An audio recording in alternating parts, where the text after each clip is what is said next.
সম্মানিত সমবেত মুসলিম ইকরাম, আজকের খুতবাটি অত্যন্ত গুরুত্বপূর্ণ একটি খুতবা।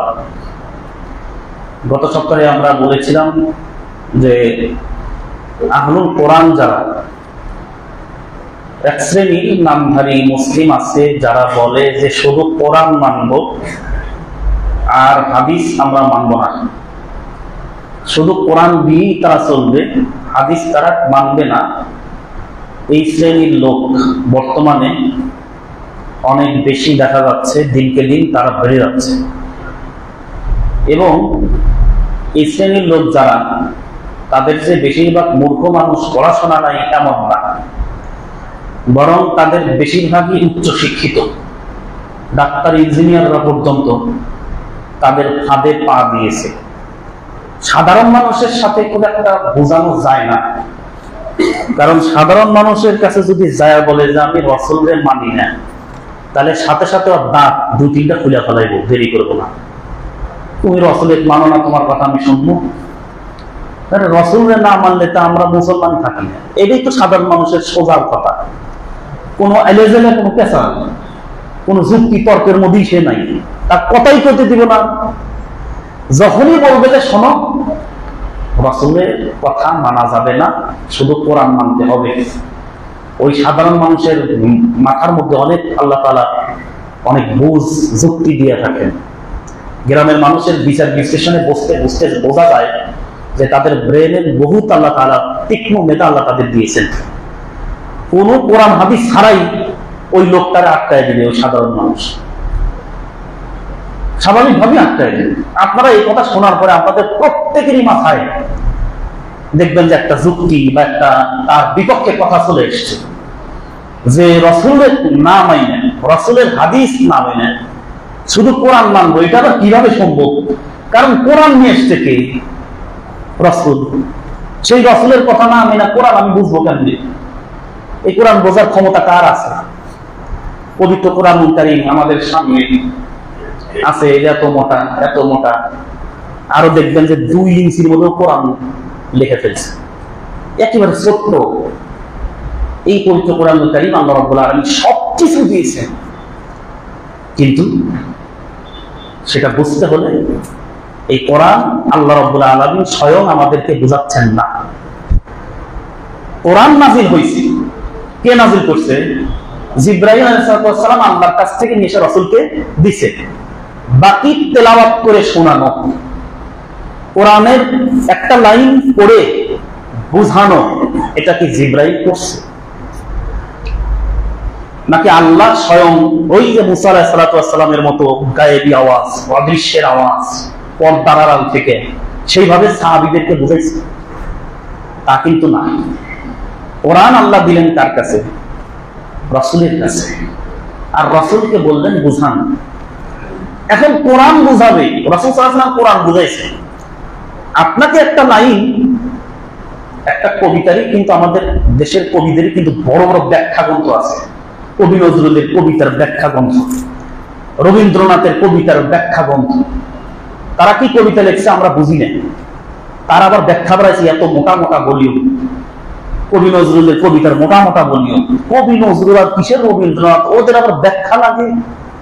তারই ব্যাখ্যা পড়ে এই শিক্ষিতরাই পড়ে, ওই ডাক্তাররাই পড়ে, ওই ইঞ্জিনিয়াররাই পড়ে। কবি নজরুল ইসলামের কবিতার ব্যাখ্যা কি সুন্দর বিশ্লেষণ, এটা খুব ভালো লাগতেছে। হ্যাঁ, কবি সাহেব ব্যাখ্যা করেন নাই, কবির ব্যাখ্যা অন্যজন করছে। কবি তো মরেই গেছে, রবীন্দ্রনাথ মরে গেছে, তার ব্যাখ্যা আরেকজন করছে, সেটা কি না তার বুক সেলফে রেখে দিছে, এটা রবীন্দ্রনাথের কবিতার ব্যাখ্যা। এটা খুব ভালো লাগতেছে। আল্লাহ কোরআন নাযিল করলেন, কিয়ামত পর্যন্ত সবকিছু শুধু কি তাই? কোরআনের মধ্যেই তো আছে। ইতিপূর্বে যত কিতাব ছিল সকল কিতাবের সবকিছু নির্যাস কোরআনের মধ্যে আল্লাহ দিয়েছেন। আর এই কোরআন কোন ব্যাখ্যা ছাড়া, কোন ব্যাখ্যাকারী ছাড়া আপনি এমনি বুঝে যাবেন সেই ব্যাখ্যাটা কে করছে? আল্লাহ রাসূল সাল্লাল্লাহু আলাইহি ওয়াসাল্লাম করছেন। এখন আপনারে বলতেছে যে রাসূলের মানা যাবে না, রাসূলের হাদিস মানা যাবে না। রাসূলের হাদিস কি বলেন? রাসূলের হাদিস হলো কোরআনের ব্যাখ্যা। তাহলে রাসূলের হাদিস মানা যাবে না, রাসূলকে মানা যাবে না, তাহলে কোরআন আপনি বুঝবেন কেমন? কোরআন আপনি কি করে মানবেন? অথচ পবিত্র কোরআনেরই মধ্যে প্রায় 24-এর অধিক জায়গায় আল্লাহ তাআলা কোরআনের মধ্যেই বলছেন যে তোমরা আল্লাহর ইতাআত করো এবং রাসূলের ইতাআত করো।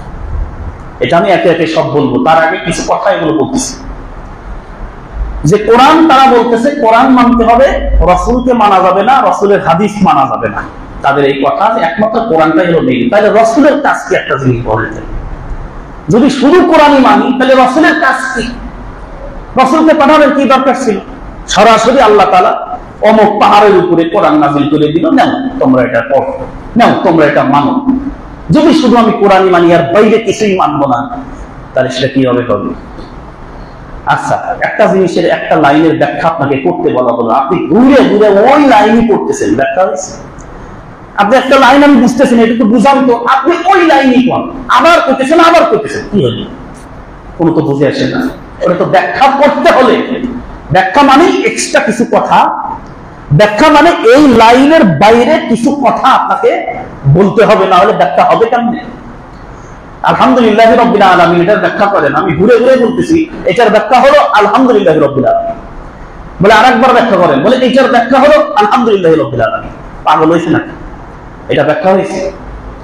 তাইলে কোরআনের ব্যাখ্যা রাসূল সাল্লাল্লাহু আলাইহি ওয়াসাল্লাম করছেন, সেটা বুঝাইতে গিয়ে রাসূল কোরআনের বাইরে আল্লাহ রাব্বুল আলামিন তাকে এটা আবার ওহী করেছেন যে এইটার ব্যাখ্যা রাসূল এটা বলে দেন, কিন্তু ওইটা কোরআনের মধ্যে আসে না, এটা তেলাওয়াতে আসে না, এটা কোরআনই বলছে।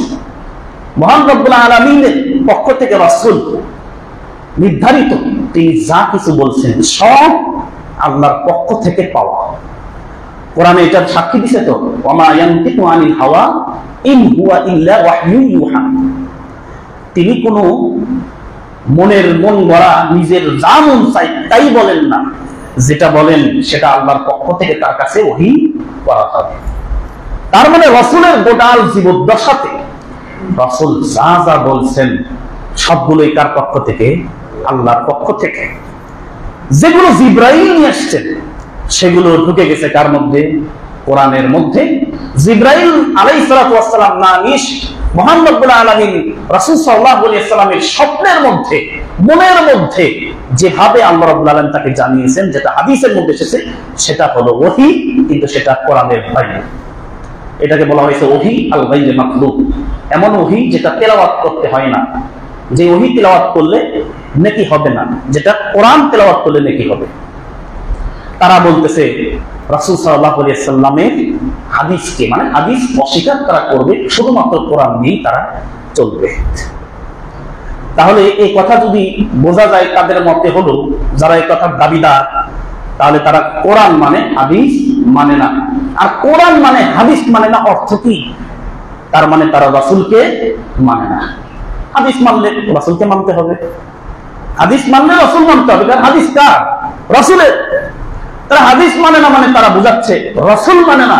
এইবার আপনারা বলেন, যারা রাসূলকে মানে না তারা কি মুসলিম না কাফের? কাফের। এটা নিয়ে যারা সন্দেহ পোষণ করবে যে রাসূলকে মানে না যারা, তারা কাফের কিনা আমার একটু সন্দেহ হয়।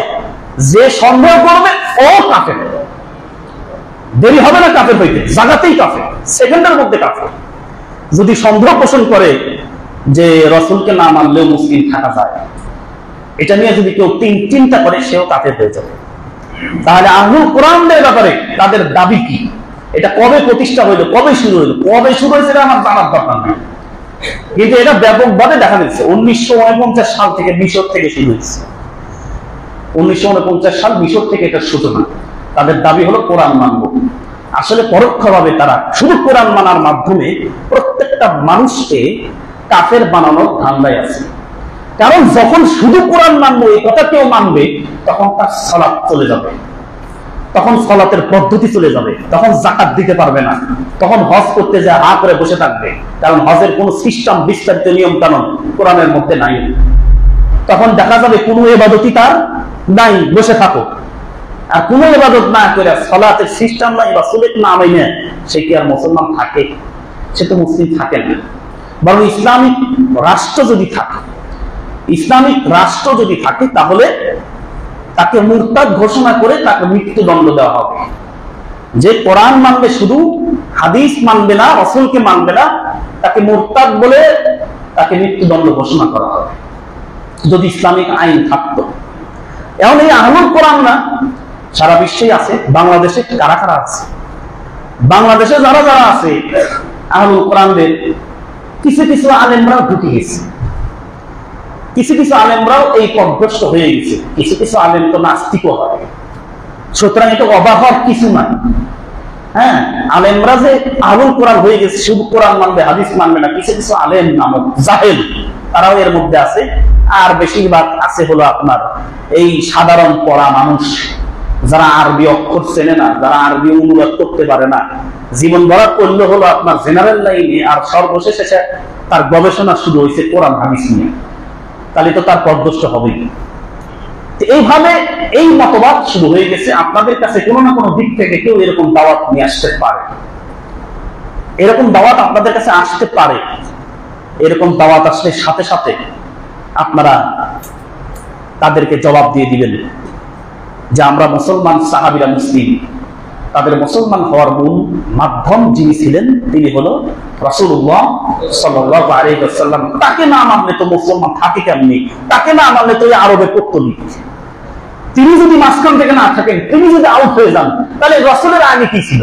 আবু জেহেল, রাসূলের আগে সেই পত্তলিক মুশরিক, সেও এখনো যারা বলবে রাসূল নাই, সেও তাদের মতো মুশরিক, কোনো পার্থক্য নাই। এবার আমরা হাদিস তো তারা মানি না, সুতরাং হাদিস থেকে তো দলিল দিয়ে কাজ নাই। নাস্তিকের বিরুদ্ধে আপনি দলিল দিবেন, নাস্তিকের সাথে ডিবেটে গেছেন, নাস্তিককে আপনি কোরআন হাদিসের দলিল দিলে হবে? কারণ নাস্তিক তো কোরআন হাদিস মানেই না। ও কি মানে? যুক্তি মানে, ও জ্ঞানের কথা শোনে। সুতরাং নাস্তিককে জ্ঞান দিয়ে পরাজিত করতে হবে। তা আহলুল কোরআনরা হাদিস তো মানেই না, তাহলে তো হাদিস দিয়ে লাভ নাই, তাকে দিতে হবে কোরআন দিয়ে দলিল। পবিত্র কোরআন থেকে আমরা একে একে দলিল পেশ করব। রাসূল সাল্লাল্লাহু আলাইহি ওয়াসাল্লামের অনুসরণ করার দলিল প্রায় 24টি জায়গায় মহান রব্বুল আলামিন রাসূলের অনুসরণ করার কথা বলেছেন। তার মধ্যে প্রথমেই সূরা আল ইমরানের 32 নম্বর আয়াতে আল্লাহ তাআলা বলেন, কুল আতিউল্লাহ ওয়ার রাসূলা, হে নবী আপনি বলে দিন তোমরা আল্লাহর অনুসরণ করো, ওয়ার রাসূল এবং রাসূলের অনুসরণ করো। দেখেন, আল্লাহর অনুসরণ করো, রাসূলের অনুসরণ করো, আলাদা করে বলা হয়েছে। ওয়াও শব্দ এখানে, ওয়াও হরফে আতফ। আরবি ওয়াও হলো ভিন্ন কোনো জিনিস, ভিন্ন কোনো বিষয়কে ওয়াও এর আগে এবং পরে বোঝানো হয়। যেমন আমি মাছ খাইছি, ওয়াও এর বাংলা হলো এবং। আমি মাছ খাইছি এবং গোশত খাইছি, এর মানে মাছ একটা ভিন্ন কিছু, গোশত আর একটা ভিন্ন কিছু। এটা কি হয়? আমি গোশত খাইছি এবং গোশত খাইছি, বাক্য কি সঠিক? এটা ভুল, এটা তো হলো না, এটা ভুল বাক্য। আল্লাহ রাব্বুল আলামিনের পবিত্র কোরআন হলো সর্বোচ্চ সাহিত্যের সর্বোচ্চ চূড়ায় উঠে গেছে, এখানে কোনো ভুল নাই। পবিত্র কোরআনের শুরুতে বলা আছে যালিকাল কিতাবু লা রাইবা ফি, এই কিতাবের মধ্যে কোনো সন্দেহ নাই, এই কিতাবের মধ্যে কোনো ত্রুটি নাই, এই কিতাবের মধ্যে কোনো ঘাটতি নাই, এই কিতাবের মধ্যে সংশয় নাই, এই কিতাবের সাহিত্যের একটু কোনো দিক থেকে কোনো ঘাটতি নাই। সেই কোরআনের মধ্যে বলা হলো আতিউল্লাহ ওয়ার রাসূল, তোমরা আল্লাহর ইতাআত করো। আল্লাহর ইতাআত করো মানে আমরা বলতে পারি তোমরা আল্লাহর কি আছে আমাদের কাছে? আল্লাহ স্পেশাল আল্লাহ কি আছে? কোরআন, কোরআন আছে। ওয়ার রাসূল আলাদা করে বলা হলো, এবং রাসূলের অনুসরণ করো। এইবার আবার কি হবে? রাসূলের অনুসরণ করো, এইটা কিভাবে হবে? কোরআন তো গেলই, তাহলে তোমরা আল্লাহর অনুসরণ করো, ওয়ার রাসূল আবার আল্লাহর অনুসরণ করো, এটা হলো। রাসূলের অনুসরণ করো আলাদা করে বলা হলো এখানে। রাসূলের অনুসরণ করা মানে রাসূল সাল্লাল্লাহু আলাইহি ওয়াসাল্লাম যেভাবে চলেছেন, যা বলেছেন, যা করেছেন, যেভাবে করতে বলেছেন, যেভাবে দেখিয়ে দিয়েছেন, সেগুলো আমাদেরকে মানতে হবে, সেটাই আল্লাহ রাব্বুল আলামিন বলেছেন। আর রাসূল যা বলেছেন, যা করেছেন, যেভাবে দেখিয়ে দিয়েছেন রাসূলের জীবনী, সেটার নামই হলো কি? হাদিস। এটা কিভাবে হবে এখন? তাইলে দেখুন, পবিত্র কোরআনের সূরা আল ইমরানে এখানে স্পষ্টভাবে উল্লেখ আছে যে তোমরা আল্লাহ এবং রাসূলের অনুসরণ করো। এরপর আল্লাহ বললেন ফাইন তাওয়াল্লাউ, কোরআনের আয়াত প্রমাণ করে দিবে আহলুল কোরআন যারা দাবি করে, যারা শুধু কোরআন মানবে হাদিস মানবে না, পবিত্র কোরআনের এই আয়াতই তাদের কাফের ঘোষণা করছে। সেটা হলো এভাবে, ফাইন তাওয়াল্লাউ, যদি তারা মুখ ফিরিয়ে নেয় যে না মানবো না, কোরআন মানবো হাদিস মানবো না, অথবা হাদিস মানবো কোরআন মানবো না, আল্লাহ তাআলা দুটোই মানতে বলছেন, দুইজনের ইতাআত করতে বলছেন। যদি কেউ একটাও ছুটায় দেয়, যদি কেউ দুটো থেকেই চলে যায়, যদি কেউ যে কোনো একটা মানে আরেকটা না মানে, তাহলে বলা হলো ফাইন্নাল্লাহা লা ইউহিব্বুল কাফিরিন, আল্লাহ তাআলা নিশ্চয় আল্লাহ রাব্বুল আলামিন কাফেরদের ভালোবাসেন না। তাহলে এইখান থেকে কি বুঝলেন? বলা হলো তোমরা আল্লাহ এবং রাসূলের অনুসরণ করো। এরপরে বলবে যদি তারা মুখ ফিরিয়ে নেয় তাহলে কাফেরদেরকে আল্লাহ কি করেন না, ভালোবাসেন না। তার মানে বোঝা গেল যারা আগের যে কথাটা বলা হলো এটা যারা মানবে না তারা কে? কাফের। কারণ আল্লাহ তো এখানে বলে দিলেন যে আল্লাহ তাআলা কাফেরদের ভালোবাসেন না। তার মানে আগের আয়াতে কি করতে বললেন? কাফের মানে অস্বীকারকারী, কাফের মানে অমান্যকারী। সুতরাং আগের এই কথাটা যারা মানবে না তারা কে? কাফের। এই জন্য আল্লাহ তাআলা বললেন আল্লাহ তাআলা কাফেরদেরকে ভালোবাসেন না। সূরা আল ইমরানের 50 নম্বর আয়াতে বলা হয়েছে ফাত্তাকুল্লাহ ওয়া আতিউন, তোমরা আল্লাহকে ভয় করো, ওয়া আতিউন, এবং আমার অনুসরণ করো, আমার আনুগত্য করো। এখানেও আলাদা করে বলা হলো আল্লাহকে ভয় করো এবং আমার আনুগত্য করো। তাহলে এখানেও রাসূলকে মানার কথা, রাসূলের কথা শোনার জন্য এখানে আল্লাহ তাআলা পবিত্র কোরআনে বলে দিলেন সূরা আল ইমরানের 50 নম্বর আয়াত। আর ওরা বলতেছে রাসূলের মানা যাবে না, রাসূলের হাদিস মানা যাবে না। তাইলে বলেন ওরা কোরআন মানে না কোরআন মানে না? ওরাই তো কোরআন মানে না, ওরাই কোরআন মানে না। কোরআনে বলছে আল্লাহর রাসূলের অনুসরণ করতে, আর ওরা কি বলে রাসূলের অনুসরণ করা যাবে না। তাহলে ওরা যে নিজেদেরকে কোরআনই বলতেছে আমরা কোরআন মানি, আসলেই তো মূলত ওরাই কোরআন মানে না। তাহলে ওরা আহলে কোরআন না, ওরা হলো আহলুশ শায়াতিন, ওরা শয়তানের অনুসারী। ওরা আহলে কোরআন কারা? আহলে কোরআন প্রকৃতপক্ষে কোরআন যারা মানে তারা কি মানবে? হাদিসও মানবে। যে বলবে আমি কোরআন মানি, সেই কোরআনের মধ্যে 24 জায়গায় রাসূলকে মানার কথা বলা আছে, আরো বিভিন্ন জায়গায় হাদিসের কথা বলা আছে, পরে আমি বলবো সেগুলো। 24টা জায়গায় স্পষ্ট ভাবে রাসূলের মানার কথা বলা আছে। যে বলবে আমি কোরআন মানি তাকে রাসূল মানতেই হবে, আর রাসূল যদি না মানে তাহলে বুঝতে হবে সে কোরআনও মানে না। এখানে আল্লাহ তাআলা বললেন এরপরে সূরা আল ইমরানের 132 নম্বর আয়াত, ওয়া আতিউল্লাহ ওয়ার রাসূলা লাআল্লাকুম তুরহামুন। এখানেও একই কথা, তোমরা আল্লাহ এবং রাসূলের ইতাআত করো, অবশ্যই তোমাদের উপরে রহম করা হবে।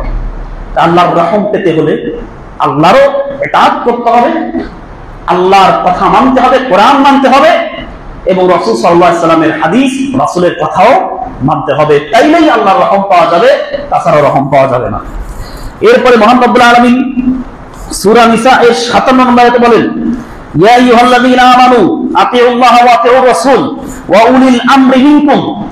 হে ঈমানদাররা, তোমরা আল্লাহ অনুসরণ করো, আল্লাহর কথা মেনে চলো তথা কোরআনের কথা মেনে চলো, ওয়া আতিউর রাসূল, রাসূলের কথা মেনে চলো, ওয়া উলিল আমরি মিনকুম, এবং তোমাদের মধ্যে যারা শাসক, যারা কোরআন ও হাদিসের আলোকে কথা বলবে তাদের কথা তোমরা মেনে চলো। এরপর আল্লাহ তাআলা বললেন ফাইন তানাযাতুম ফি শাইইন, যদি কোনো বিষয়ে তোমাদের মধ্যে মতভেদ সৃষ্টি হয়, যদি কোনো বিষয়ে তোমাদের মধ্যে ঝামেলার সৃষ্টি হয়, ফারুদ্দুহু ইলাল্লাহি ওয়া রাসূল, তাহলে তোমরা সেটাকে আল্লাহ এবং রাসূলের দিকে ফিরিয়ে দাও। ইন কুনতুম তু'মিনুনা বিল্লাহি ওয়াল ইয়াউমিল আখির, যদি তোমরা আল্লাহর প্রতি এবং কিয়ামত দিবসের প্রতি বিশ্বাস করো, তাহলে ওই সমস্যার সমাধান প্রথমে আল্লাহর কাছে, তারপরে কার কাছে? রাসূলের কাছে সমাধান চাইতে হবে। প্রথমে কোরআনের কাছে যাওয়া গেল, কোরআনের মধ্যে খুঁজে এই সমাধান পাওয়া গেল না। সেই সমাধান কোরআন, এখন হতাশার কিছু নাই। যার উপরে কোরআন নাযিল হয়েছে তারে জিজ্ঞাসা করো যে এটার সমস্যার সমাধানটা কি একটু বলে দেন, তিনি কিন্তু বলে দিবেন আপনাকে। তার মানে হাদিস থেকে সেই সমাধান পাওয়া যাবে। যদি এটা করা না করা যায়, ইন কুনতুম তু'মিনুনা বিল্লাহি ওয়াল ইয়াউমিল আখির, যে আল্লাহ এবং কিয়ামত দিবসে বিশ্বাসী, সে সমস্যার সমাধান কোরআন ও হাদিস থেকে খুঁজবে। আর যে আল্লাহ এবং কিয়ামত দিবসে বিশ্বাস করে না, সে শুধু কোরআনেই খুঁজবে, খুঁজে পাবে না, বসে থাকবে, হাদিসের দিকে আর যাবে না।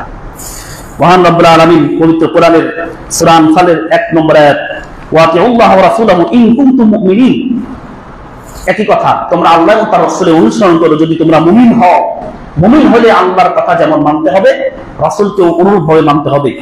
এরপরে সূরা নূরের 56 নম্বর আয়াত ওয়াকিমুস সালাতা ওয়া আতুজ যাকাতা ওয়া আতিউর রাসূলা লাআল্লাকুম তুরহামুন। দেখেন আয়াতের কত সুন্দর আল্লাহ তাআলা সাজাইছেন। তোমরা সালাত প্রতিষ্ঠা করো, যাকাত প্রদান করো। এরপরে বললেন কি, এখানে কিন্তু আল্লাহর আগে সবগুলোতে আল্লাহর কথা বলা হয়েছে, আল্লাহর কথা মানো, রাসূলের কথা মানো। এইখানে বলা হয়েছে সালাত প্রতিষ্ঠা করো, যাকাত প্রদান করো। এরপরে বলা হলো রাসূলের অনুসরণ করো। তার মানে আল্লাহ তো কোরআনের মধ্যে সালাতের বিস্তারিত বর্ণনা দেন নাই। আল্লাহ তো কোরআনের মধ্যে একটা রাকাত কিভাবে করতে হবে, কয়বার সুবহান রাব্বিল আযীম করতে হবে, কয়টা সিজদা দিতে হবে, কত রাকাত করতে হবে, কি করতে হবে, কোন সূরা করতে হবে, বিস্তারিত বর্ণনা তো আল্লাহ কোরআনে দেন নাই। আল্লাহ যাকাত দিতে বললেন, যাকাত কতটুকু পরিমাণ হলে দিতে হবে, কতটুকু পরিমাণ দিতে হবে, কোন কোন সম্পদের মধ্যে দিতে হবে, কখন দিতে হবে, এই কথাগুলো তো আল্লাহ কোরআনে বলেন নাই। এগুলো তো আল্লাহ রাব্বুল আলামিন রাসূলের উপর দিয়ে বাকি বিস্তারিত কথা রাসূলকে বলতে বলেছেন, আল্লাহ সেটা রাসূলকে জানিয়ে দিয়েছেন। এই জন্যই দেখেন আল্লাহ বললেন ওয়াতিউর রাসূল, সালাত প্রতিষ্ঠা করো, যাকাত দাও, রাসূলের কথা মানো। কারণ এই দুইটা কাজ করতে হলে রাসূলের কথা শুনতে হবে।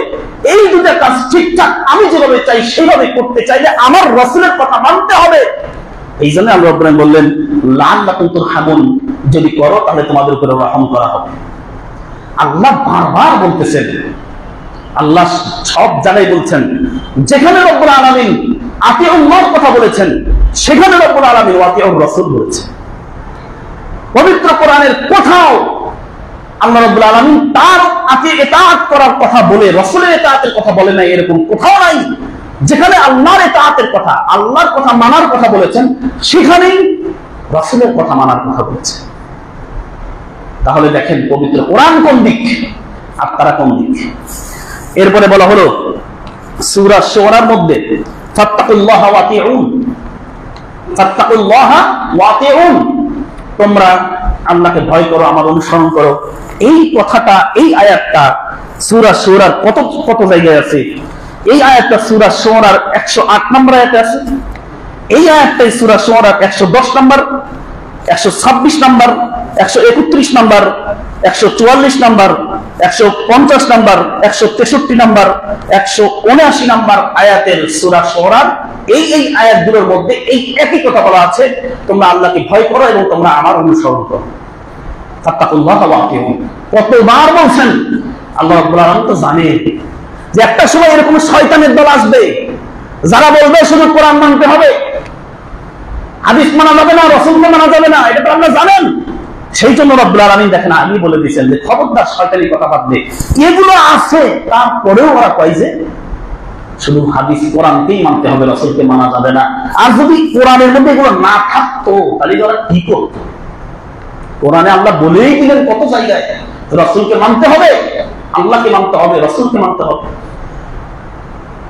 কোরআনে শুধু আল্লাহর ইতাআতের কথা বলা নাই, সাথে রাসূলের কথা বলা আছে। কিন্তু উল্টা আছে, কোরআনে শুধু রাসূলের কথা মানো, এই কথা কোরআনে আছে। কিন্তু শুধু আল্লাহর ইতাআত করো এই কথা আয়াতের মধ্যে এভাবে নাই। যেখানে আল্লাহর ইতাআতের কথা বলা আছে সেখানেই রাসূলের ইতাআতের কথা বলা আছে। কারণ আল্লাহর কথা মানতে হলে তো সেটা আমাদের বুঝতে হবে, সেটা ব্যাখ্যা জানতে হবে, সেটা কে বুঝাবে? সেটা রাসূল। এরপরে মহান রব্বুল আলামিন এই কথাটাই সূরা মুজাদালার 13 নম্বর আয়াতে বলেছেন, সূরা তাগাবুনের 12 নম্বর এবং 16 নম্বর আয়াতে এই একই কথা বলেছেন যে তোমরা আল্লাহকে মানো এবং রাসূলকে মানো। এরপরে সূরা নূহের মধ্যে আনিয়াবুদুল্লাহ ওয়াত্তাকুহু ওয়াতিউন, তোমরা আল্লাহর ইবাদত করো, আল্লাহকে ভয় করো এবং আমার অনুসরণ করো। এরপরে দেখেন সূরা আহজাবের 21 নম্বর আয়াতে আল্লাহ বলেন লাকাদ কানা লাকুম ফি রাসূলিল্লাহি উসওয়াতুন হাসানাহ লিমান কানা ইয়ারজুল্লাহ ওয়াল ইয়াউমাল আখির ওয়া যাকারাল্লাহা কাসীরা, যে তোমাদের জন্য রয়েছে তোমাদের রাসূলের মধ্যে উত্তম আদর্শ। এটা তো একেবারে আহলুল কোরআনদের বিপক্ষে বিশাল বড় পাথর, বিশাল পাথর। এটা আল্লাহ রাব্বুল আলামিন বললেন তোমাদের জন্য রাসূলের মধ্যে রয়েছে উত্তম আদর্শ, তোমাদের জীবন যাপন রাসূলের জীবন যাপনের মতো করে নাও।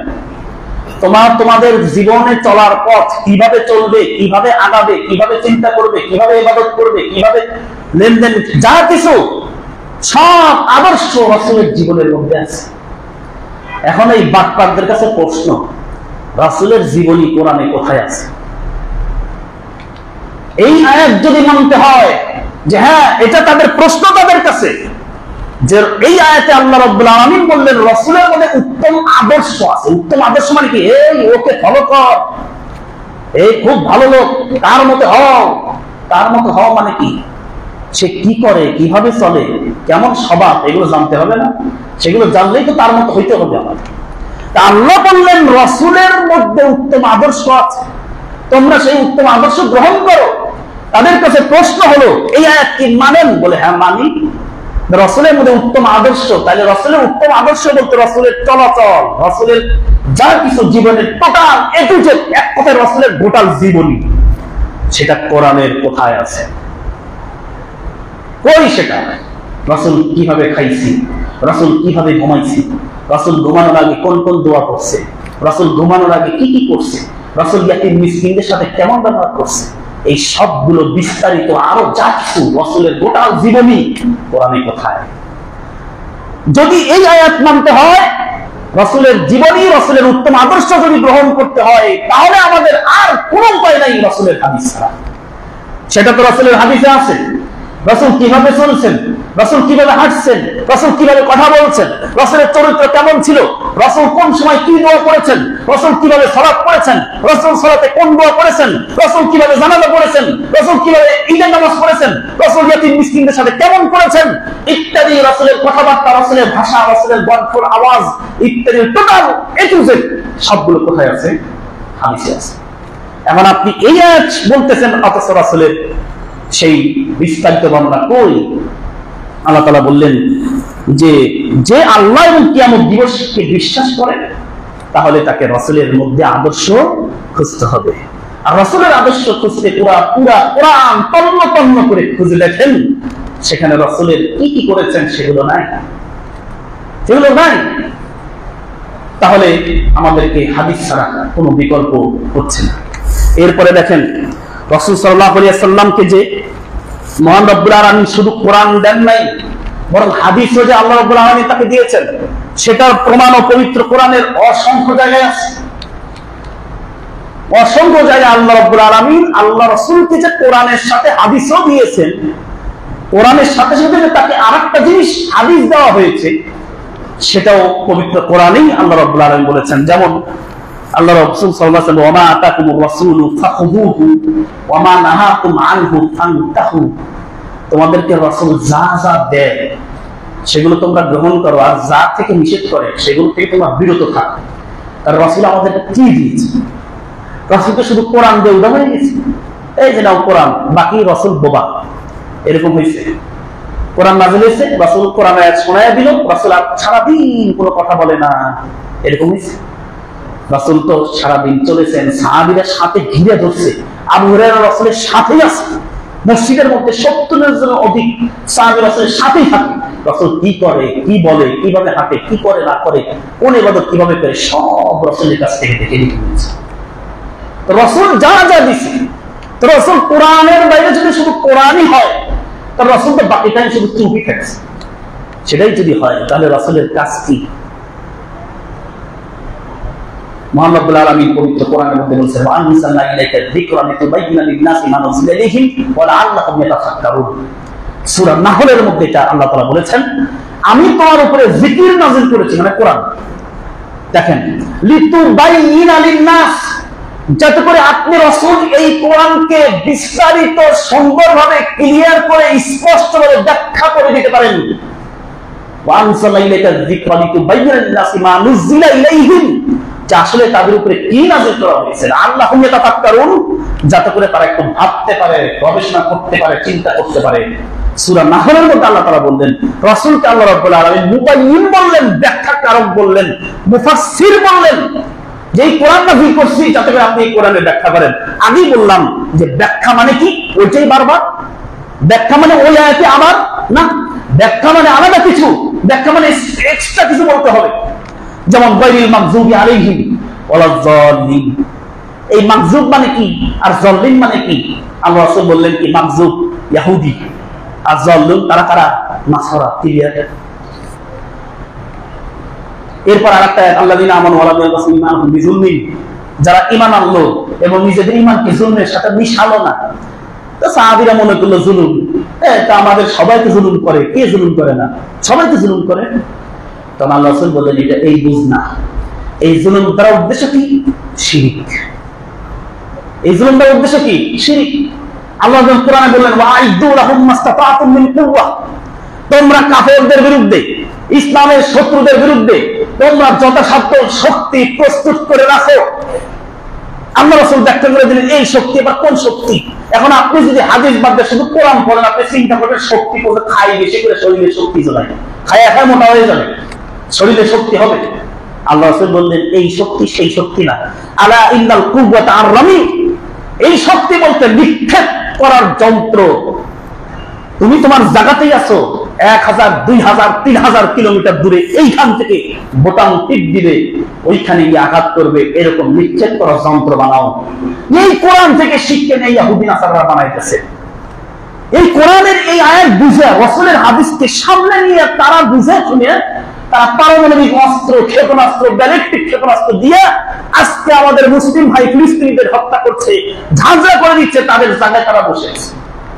আমাদের মুসলিমরাও বানাইছে, আমাদের মুসলমানদেরও আছে, কিন্তু তারা বর্তমান মুনাফিক, বর্তমান বেঈমান মুসলিম রাষ্ট্রপ্রধানরা, তারা মুশরিক, তারা বেঈমান মুনাফিক হওয়ার কারণে চুপচাপ বসে আছে যে মুসলমান ফিলিস্তিন ঝাঁঝরা হয়ে যায়, আমার এরিয়া তো তার বোমা পড়ে নাই, এরকম চিন্তা ভাবনা করে তাদের মতো তারা বসে আছে।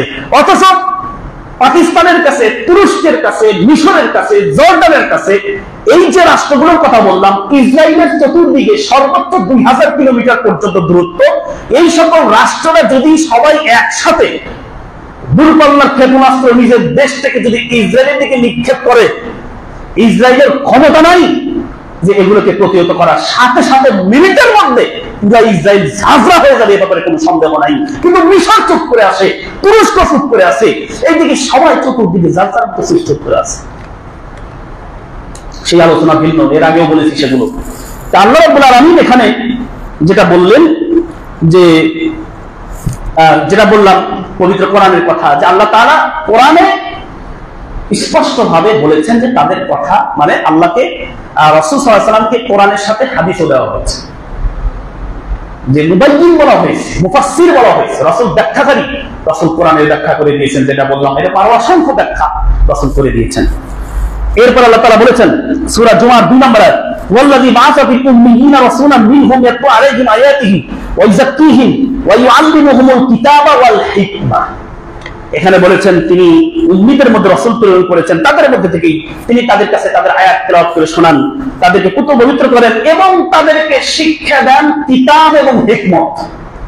ওই যে বললাম আগে ওয়াও দিয়ে, এবং কিতাব মানে কি? কোরআন। তাহলে হিকমত মানে কি? কোরআন। তাহলে কিভাবে? হিকমত মানে কি? হিকমত মানে মুফাসসিররা সবাই বলেছেন হিকমত মানে হলো কি? হাদিস। আল্লাহ কোরআনে বলছেন স্পষ্ট কথা। তাহলে কিতাব, কিতাব মানে তো কোরআন, ঠিক আছে। হিকমত মানে কি? এইটা তুই আমারে বুঝা। হিকমত মানে কি এটা বুঝা। যারা কোরআন বলতেছে যে কোরআন মানতে হবে, হাদিস মানা যাবে না, আল্লাহ যে কোরআনে বললেন যে রাসূল তোমাদের কিতাব শিখাইছেন, আবার হিকমত শিখাইছেন, সেই হিকমতটা কেটে বুঝা। ও যদি কয় যে হিকমতটা হাদিস না, তাহলে হিকমতটা কি ওটা আমাদের দেখ, বুঝলেন কথা। ও যদি বলে যে হিকমত মানে হাদিস মানে, বলে হিকমত মানে হাদিস না তা বুঝলাম, কিন্তু হিকমত মানে তো কোরআন না, কোরআন তো পাইছি, তুই হিকমত আমাদের দিবি করতে দে, যদি না দিতে পারো তোর খবর আছে। এখন হিকমত নিতে গেলে কই যাবে? হিকমত তো স্পষ্ট, একজন সাধারণ মানুষও বুঝবে। আল্লাহ এখানে বললেন কিতাবের কথা, আর পরে হিকমতের কথা বললেন। হিকমত মানে স্পষ্ট, স্বাভাবিক বোঝা যায় এটা কি? হাদিস। তো মহান রব্বুল আলামিন এভাবে পবিত্র কোরআনের মধ্যে এই হিকমতের মানে কোরআন, এটা বলেছেন আলী ইমরানের 164 নম্বর আয়াত, লাকাদ মান্নাল্লাহু আলাল মুমিনিনা ইয বা'আসা ফীহিম রাসূলাম মিন আনফুসিহিম ইয়াতলু আলাইহিম আয়াতিহি ওয়া ইউযাক্কিহিম ওয়া ইউআল্লিমুহুমুল কিতাবা ওয়াল হিকমা। আরেক আয়াত, আল্লাহ তাদের কিতাব শিক্ষা দিয়েছেন এবং হিকমত শিক্ষা দিয়েছেন। এরপরে আরেকটা আয়াত সূরাতুল বাকারা 231 নম্বর আয়াত, ওয়াজকুরু নি'মাতাল্লাহি আলাইকুম ওয়া মা উনজিলা আলাইকুম মিনাল কিতাবি ওয়াল হিকমা ওয়া মা আনজালা আলাইকুম মিনাল কিতাবি ওয়াল হিকমা ইয়াইযুকুম বি। এখানে বলা হয়েছে তিনি তোমাদের হিকমত, কিতাব এবং হিকমত মানে হাদিস শিক্ষা দিয়েছেন। এরপরে বলা হয়েছে সূরা নিসা এর 65 নম্বর আয়াত, ফালা রাব্বিকা লা ইউমিনুন হাত্তা ইউহাক্কিমুকা ফীমা শাজারা বাইনাহুম থুম্মা লা ইয়াজিদু ফি আনফুসিহিম হারাজান মিম্মা কাযাইতা ওয়া ইউসাল্লিমু তাসলিমা। এখানে তারও স্পষ্ট কথা, তারা কসম তোমার রবের, তারা কখনোই ঈমানদার হবে না যতক্ষণ না তারা তোমাকে বিচারক বানায় তাদের মধ্যে সমস্যার সমাধানের।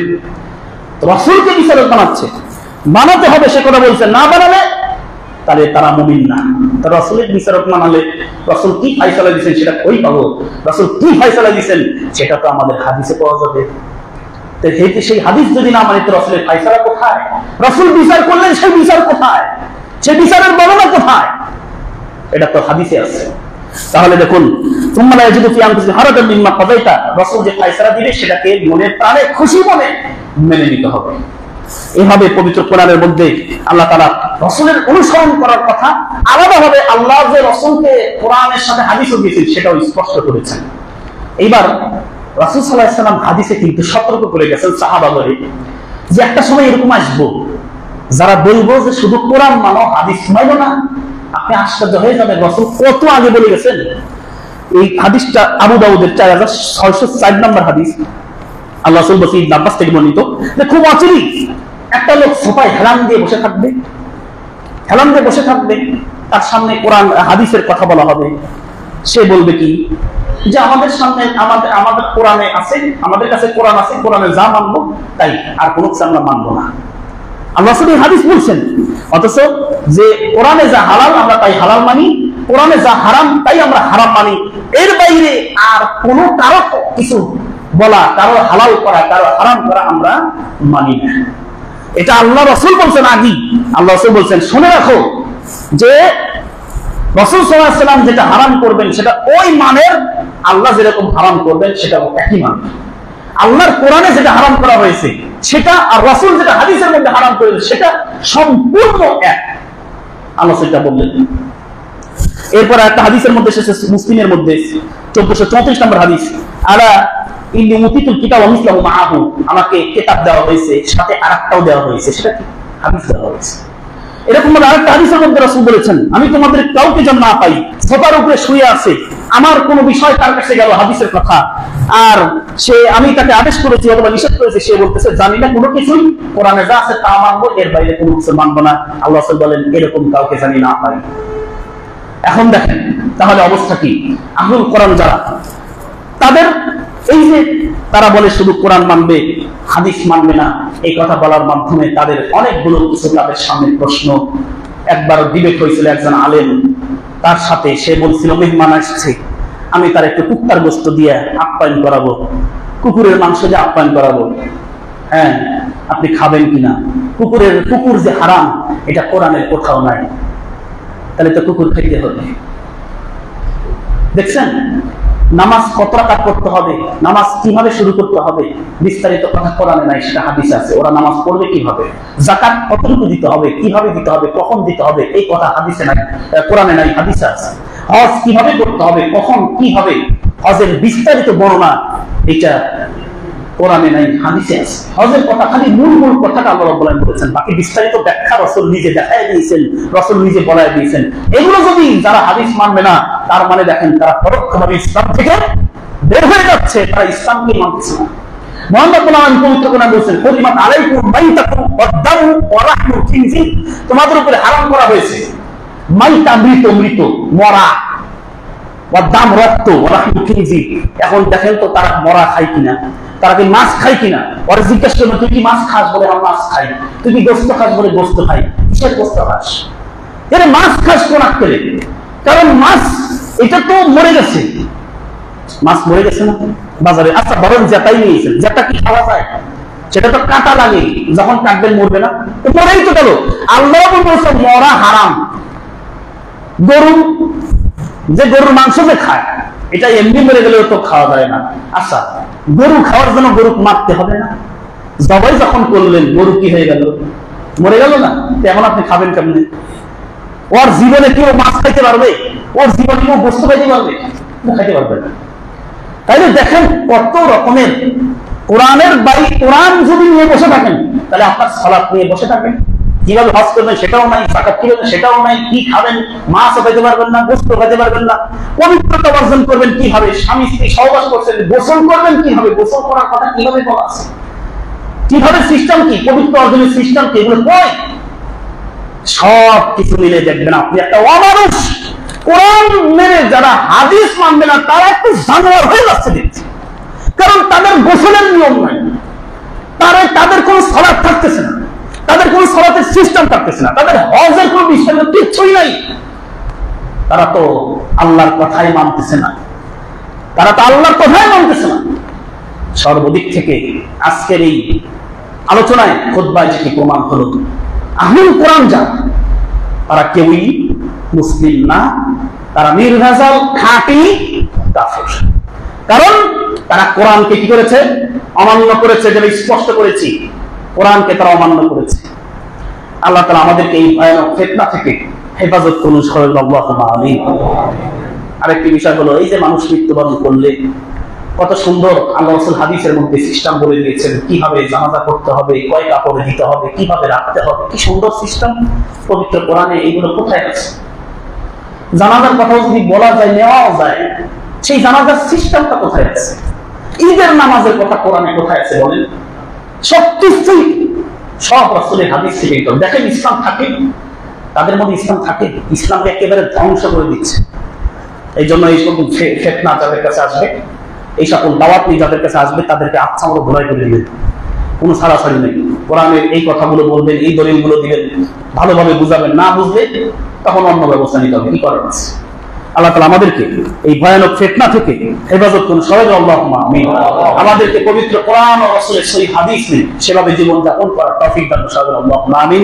ওয়া আখিরু দাওয়ানা।